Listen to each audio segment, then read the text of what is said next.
All right, everybody. Welcome to the Wednesday live stream. We got a lot of things to go over, so let's just jump right in and get into it. So just like the thumbnail and title suggest, really it comes down to where you're at in the cycle. And of course, some people will say that the 4-year cycles are defunct and they don't work, but I'm still a believer in them because so far it's been 13 years or so and they still hold up. So right now, I still believe that we are in the little bit of a dip before we get into our halving. And just so everybody knows, my buddy Tom Crown just pointed this out to me today that the halving is supposed to be on 420. Who'd have thunk it? So it is coming up fast. It's coming up quick. And that's really just where we're at. So when we take a look at this, I just made this quick little graphic, not to say that this will be perfectly in alignment because nothing actually works perfectly. But so far, it's been the same thing over and over again. You get a halving, then you get an all-time high, then a dip and a reset. Happened 2016, 2019. 2020, we had a halving, all-time high in 2021. It also looked like a double top. Then 2022, we took a big, massive hit and got kicked in the teeth. And from the tip top of where we were at, I think it was November 11th, 2021, to the bottom, which was again in November, 1 year later, 2022, it took exactly 1 year. Then 2023, we get a reset, which we just lived through. And now 2024, we're going on the upward incline. And of course, just like Tom said, 420 is coming around pretty quick. And we have the halving, and then we jump in. So that is just taking a look at it. But as everybody, as a reminder, and I know that there are some people that have been here since 2012, 2013, and some of you have been here since 2021. And for those people, I want to say thanks for sticking around. You did a pretty hard thing to do, which was, essentially get beat up.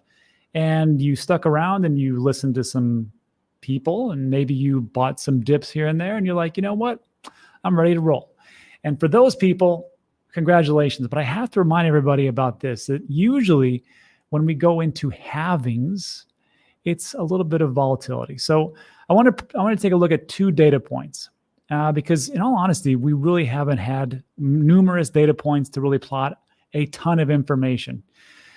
First halving I had in 2012. What I want to look at is 2016 and 2020. And the exact dates for the halving of 2016 was July 9th, 2016. And I want you to notice something, that just like we had the ETF. Remember the ETF that came out, everybody thought it was going to be the most fantastic thing of all time? Well, it wasn't.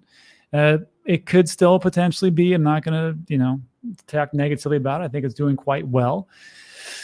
However, it was a real buy the rumor, sell the news. And that's essentially what it is. Now, on this case, we're going to see the same thing. On July 9th, 2016, you get April. You buy the rumor as it's not a really rumor. It's going to happen anyhow. But people are going to tell you like, this is it. You got to get in. You got to put everything in. And you can do that. I'm not here to tell you what to do. I'm not a financial advisor.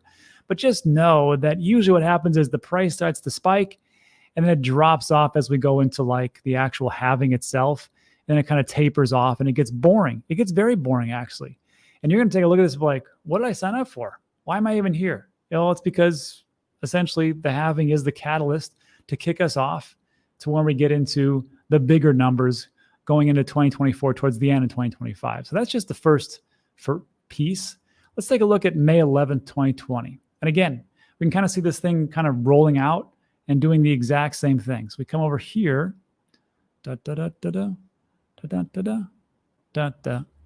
Same thing.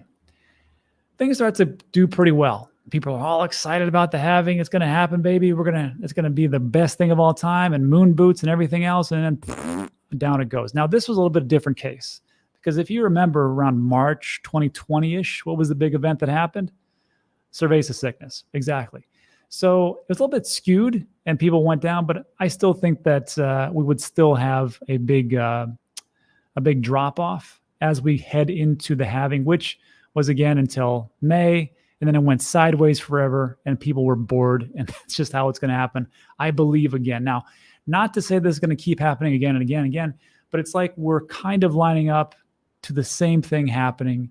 And I, for one, kind of feel like we're in the right place at the right time. However, talking about all that, this time will be different. And I can guarantee it. And the reason why I can guarantee it is because there's these things called ordinals. And this was a great piece that was put out by Bitcoin Magazine. And it said the Bitcoin halving, why this time could be different, but it really is. I'm going to skip all this stuff because it's boring. Let me get the good stuff. Ordinals. If you're a Bitcoin maxi, you love them or hate them. Most of you guys hate them. That's just what it is. But I got to tell you, if you're a Bitcoin miner, you love ordinals because the actual transaction fees are through the roof. Congratulations. You've surpassed the Ethereum gas fees. I didn't think that could actually happen. Anyhow, here's what it is. Ordinals. Of course, that is the process as you can inscribe and you can embed different applications or GIFs, images, text onto the Bitcoin blockchain, and it stays hopefully forever. So ordinals, there's this thing called a rarity value to specific Satoshis or specific sats. I didn't know this. Each block has a Coinbase, thus producing an ordinal. Does anybody know what a Coinbase is? Besides a centralized exchange that usually fails us during the peak of the bull runs? Just kidding.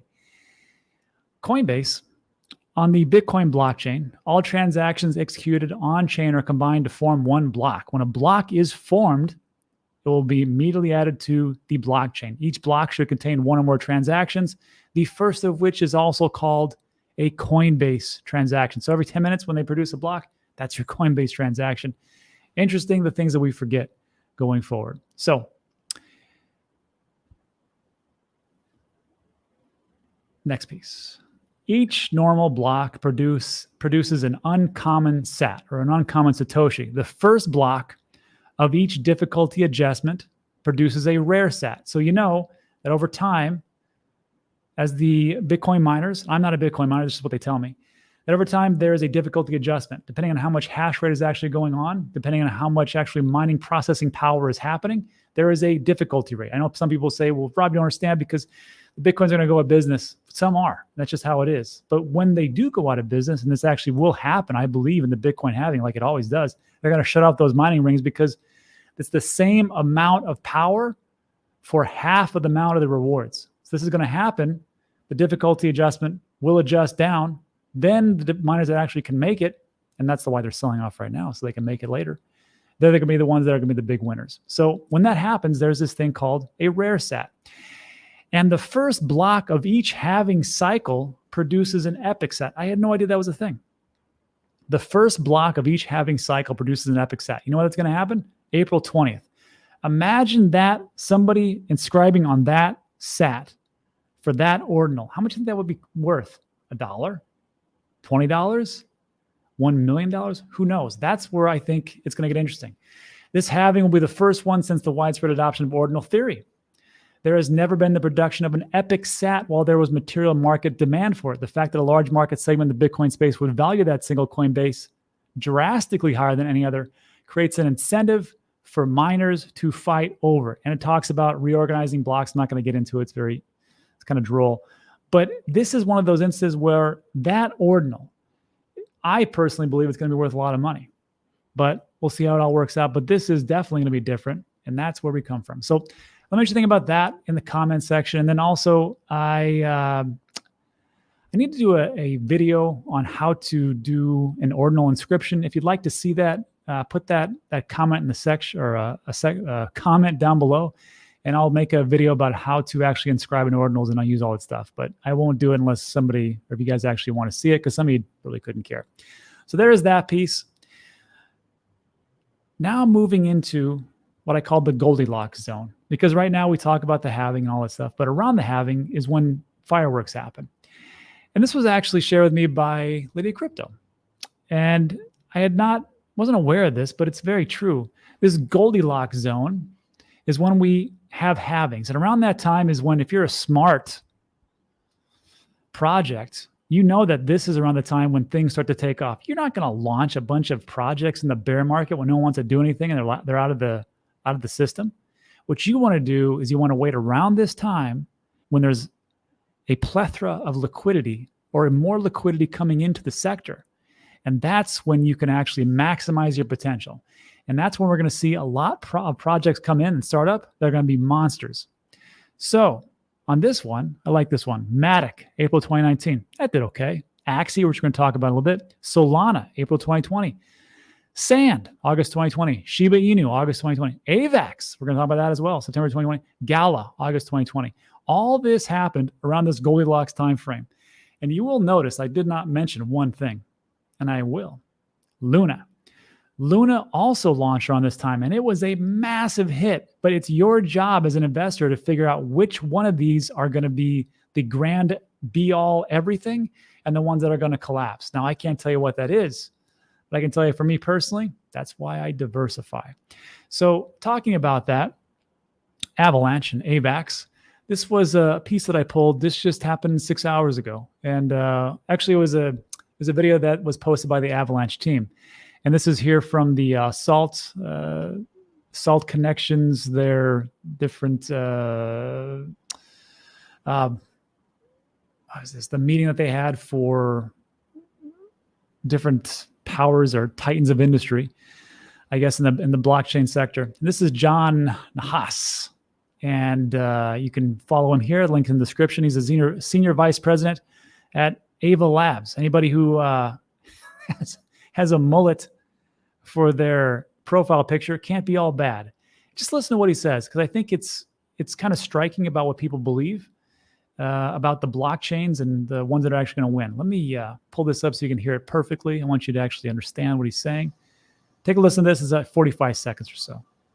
With people building in blockchain crypto, I think the biggest misconception is that there will be a single chain that will win outright, or a single chain can be used for all of the digitization and transfer of value across numerous different kinds of asset classes. Previous year cycles, we proved out the main chain thesis. That was our crawl. We launched subnets, that was our walk, and now we're going to start to connect a lot of these subnets together, and that's going to be our run moment, where you start to see traditional finance applications, enterprises, gaming, and all these different innovative applications on their own sovereign chains have connection and see that value transfer and really start to see the next stages of what blockchain can. Yeah, well, we'll see. So like with that one, it makes a lot of sense of what he's talking about. And if you're unaware, Avalanche actually partnered up with JP Morgan to do their cross-chain transactions for RWAs, or real world assets. So when he's talking about these things about, it's not just going to be one winner of a blockchain. I happen to believe that. Look, I'm old, and that's not surprising to anybody. But when I was coming up, when we heard about the internet, we thought it was, I swear to God, we thought that there would be one website for everything, and that would do it. Maybe like a couple. Maybe that was about it. And then, of course, when social media came about, we're like, you know what? How many do we really need? I mean, just one would probably be good, pretty good. Friendster looks like it's going to be awesome. And then, of course, here we are, and we have like tons of them. So I know when some people will say, no, we're only going to have one. There's going to be one blockchain and one winner, and that's pretty much it. I understand the thesis. I get it. Of course, if we're talking about everything that, as far as like the execution layer for the internet, sure. But I still think there's going to be more winners than just one. But I could be wrong. So playing on that theme itself, I thought it was interesting about what AVAX is actually doing. So they are really heavily into, of course, he talked about subnets, but gaming. And gaming, I know this is one of the things that I talk about on the channel for quite some time, because I think that the next narrative is going to be three things. AI, as we all move to that.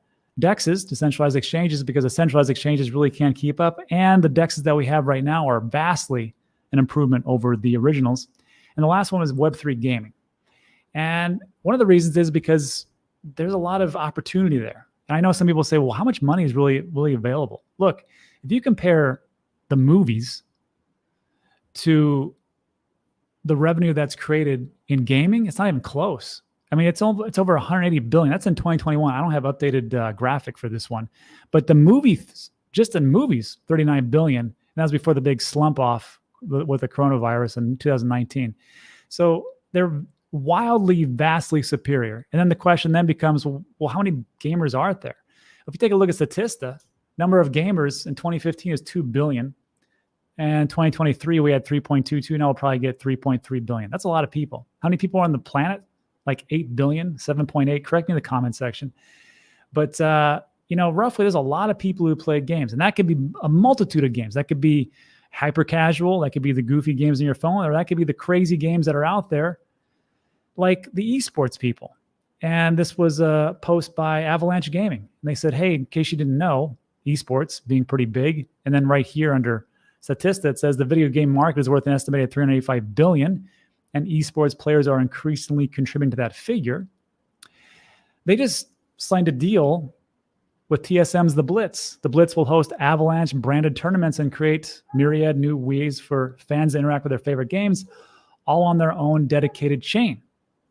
So there is that piece. And I got to tell you, we've come a long way in Web3 gaming as opposed to like this, which is what everybody makes fun of, Axie Infinity, although it has made a resurgence on the Rona network. I'll give it that. I mean, these are kind of goofy. Let's just be honest. To games like this, and this is from Avalanche, AVAX Games, Off the Grid. Now, these are the games that, like 2 years ago, you didn't see this. These are games that are actually available right now. You can play them. They're on PlayStation, Xbox, and PC. And then you got massive people like Dr. Disrespect, who I don't follow him, but I'm just saying, obviously not.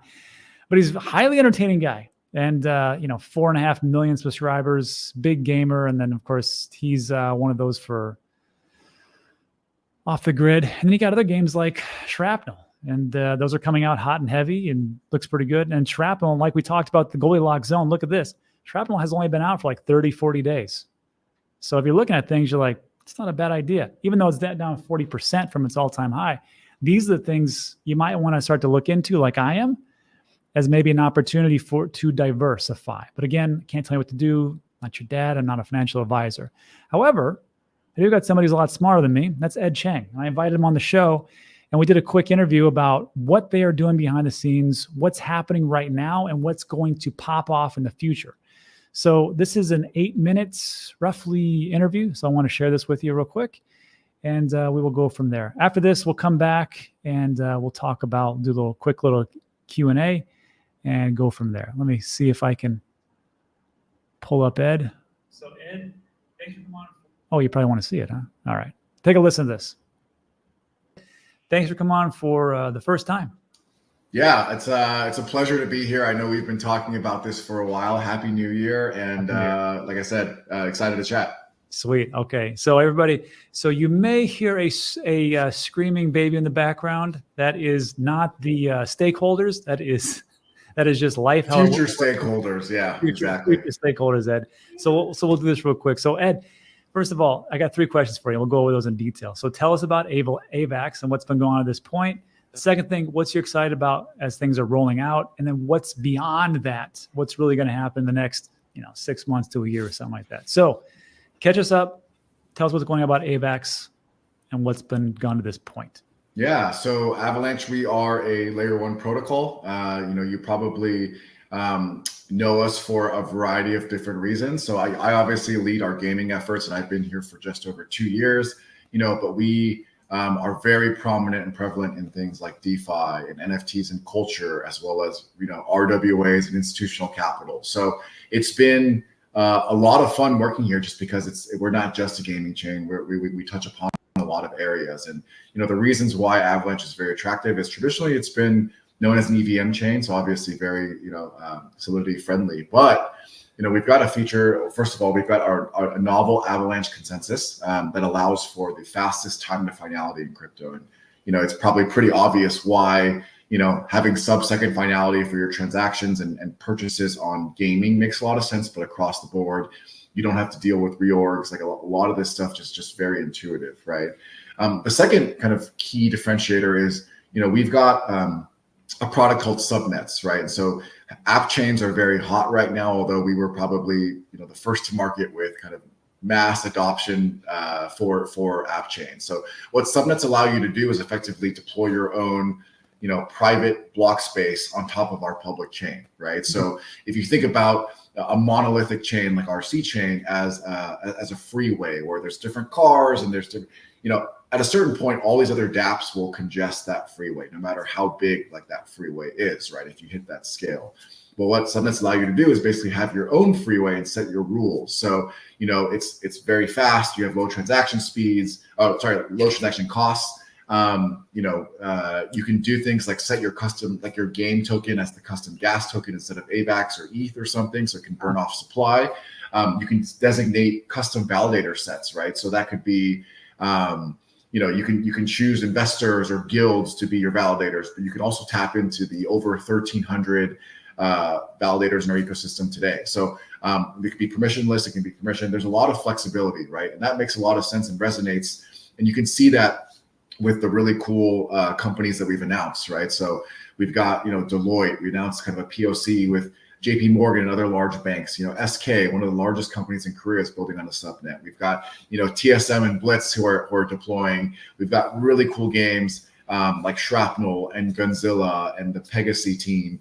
Merit Circle, the largest gaming DAO in Web3 right now, is deploying a subnet called Beam and publishing over 20 games. So it makes a lot of sense. Like, once game teams and DApp teams understand like the value prop of Avalanche, and we're going bigger in the sense that we are known for EVM, but like we're actually VM agnostic, right? So in the very near future, you'll be able to deploy and move or Rust or other languages within a subnet with our novel consensus. And so we're also building kind of the plumbing that allows you to seamlessly teleport and transport assets across different subnets seamlessly.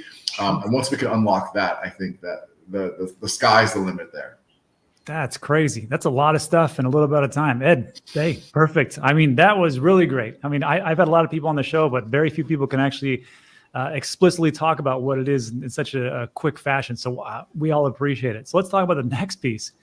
What are you excited about? Because you just gave us a whole handful of things, but what's coming up like relatively soon that you're really excited about getting rolled out? Yeah, because I work in gaming, I'm going to start with that, right? Sure. I think the hard part about games are, and this is going to sound very obvious, is that they're very hard to build, right? They take a long time. And so whenever you're working with really large development teams and these longer timelines and art and app store approvals and things like that, things tend to always take longer than you think they will, right? So we announced a lot of really cool projects last year. I think we'll start to see those launch, early this year. So we've got, Shrapnel and Off the Grid early access coming, right? Blitz is going to go online first with subscriptions on their subnet, and then a lot of really cool things in Q1 and Q2. A lot of Merit Circle games on that Beam subnet are going to come online, mid this year. So those are some of the areas there. Stay tuned. We've got some other big gaming announcements coming up in the first half of this year. We'll be out in full force at a couple conferences this year, including GDC. So really excited for those things to take off, as well as, our marketing team has been spending a lot of time kind of building our brand voice and kind of the vision and like relationships with influencers and the ecosystem. So we think that all that stuff is tied up really nicely. I think, the work that one of my colleagues, Dom, has been doing on the NFT side has been great too. We're really building out a narrative and an ecosystem on NFTs, and you're seeing some really cool mints and projects in that ecosystem. Obviously, that's very adjacent to the stuff in gaming. So you start to see a lot more crossovers there in terms of what we can tap into as well. That's crazy. Yeah, excellent. I didn't know. Yeah, Beam in the subnet, fantastic. So, I mean, another thing to think about, but let's talk about what's beyond all that, because that's a pretty big chunk, but there's a lot of things in development. I don't know if you can tell us, but like, what's beyond all this? What's the very big end piece? Yeah, I think the vision for us is, not just to be, the layer that benefits the most from bringing all these games on. I think when we can show that we can enable large enterprise businesses within gaming and other verticals, that's going to be really cool, right? So I think an example of that is what we're doing with Merit Circle with Beam, right? They're building their own version of like a Steam, like a launcher for Web3 games. They have a massive audience. They have a token that supports that. And they have kind of the shared infrastructure across all that, right? And so that's really kind of a 1 + 1 = 3 for us, where we can work with, up and coming mid-core AAA game studios that can also publish more games. I think, the opportunity to enable platforms is one that like very few chains can do. And I think we're the front runner in that. So, as I think a lot of these games and studios get closer to launching, right, where they are in their like life cycle, they realize more and more that the tech and the partnership and who you're working with really matters. And that's where you'll start to see, some big names hopefully come to Avalanche very soon. So, I'm just excited if you think about kind of the larger scale, and then our ability to also like build out this ecosystem, build out like true marketing and user acquisition. That's where the team's really been heads down.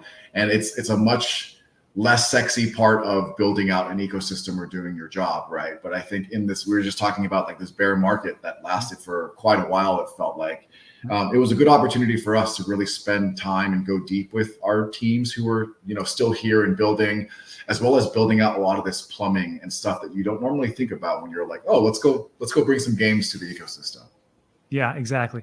And I'll just say, like a friend of mine, Ken from Meld, he said, you know what, the great thing about the bear market is, he goes, there's not so much noise. We can put our head down. We can actually make things work, and we don't have to deal with all the nonsense that's going on. So I got to tell you, Ed, I think you and Avalanche made full use of your time. And thanks for answering all those questions. That was fantastic. Everybody, if there's links in the description for everything that we just talked about, you can take a look at Avalanche, the subnet, Beam, and the different games that are out there. But Ed, thanks so much for stopping by. We'll have you back when new things come about. Yeah, I'm happy to come back anytime. Thank you so much. Yeah, that was it. So Ed, I got to say thanks so much. First of all, for being concise and about your answers that you were giving, and then just give us some great information. So again, I appreciate my man Ed coming on, and we'll have him back on again when different things happen. Now, before we get to the Q&A, there's a couple of things I have to mention. First of all, we talked a lot about a woo-woo stuff, and we got very bullish. So you have to understand, of course, I am bullish, but I'm also biased, right? And I'm biased, as you can see right here. I own AVAX. I own Avalanche. I own a heck of a lot more Bitcoin. That's why I talk about Bitcoin all the time. But I own a lot of stuff. Ethereum, Solana, Near, Cardano, Avalanche, Link, Stacks, Arbitrum, Mutable, Injectable, Cosmos, Polygon, and then other like Ronin and stuff that I see in the comment section. I own a lot of stuff that's out there. So if you think like, Rob is just doing this out of the goodness of his heart. No, it's because Rob is biased. That's really what it comes down to. And then as a reminder, it's great to be bullish, but don't be stupid. There's always something around the corner that can take your money from you. There's always something that you have to be aware of when you're investing. And there's always opportunities to lose. And this is a prime example. And then we'll get a Q&A. But the Solana Saga phone, it just lost 750 Solana. Now, this is like $60,000 in its treasury, but there was a Solana Saga DAO, like an unofficial DAO on Discord. And this is the thing that happens when you don't do the right things. So here's what we got. So this Solana, the money, or the Solana itself, was supposed to be securely held in a multi-sig wallet, which multiple parties would need to approve any transfer, but no one ever activated that security feature, meaning it only took 1 of 12 signers to move the funds. What this is when you have a multi-sig wallet, it's as many people as you can to do a transaction, to transfer it to a centralized exchange or to transfer to another wallet. You need all the actual signers to actually go in there and go, okay, I approve this. We can all do this. If you do not make that actually happen, again, this is a multi-sig wallet. Not everybody has these. Then you can't move the funds and they're stuck there, which is very safe. And in this situation, it didn't happen.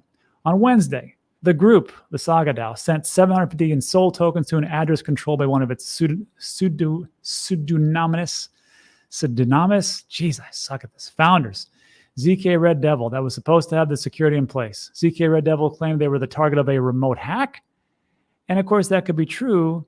But another of the DAO's synonymous founders, goes by Ashen, pushed back on the narrative Wednesday, accusing this guy of pulling the heist himself. Fan club started as a Discord server where owners of Solana's exclusive Saga phone congregated to chat about their phone's perks, from free airdrops to NFTs. And that's like great. You do that, you get together, you're like, this is fun, we're just talking. And then they get ambitious and they do a DAO, which is nothing wrong with that. And they secured 700 SOL by selling a pre-launch S coin it had received on a lark. So a couple lessons here. First of all, easy come, easy go. And second of all, it's not how much you make, it's how much you keep. So just remember that as we roll into the bull market. And that's it for today. So look, everybody, if you like today's video, give it a thumbs up. Consider subscribing. Everything we talk about is time sensitive.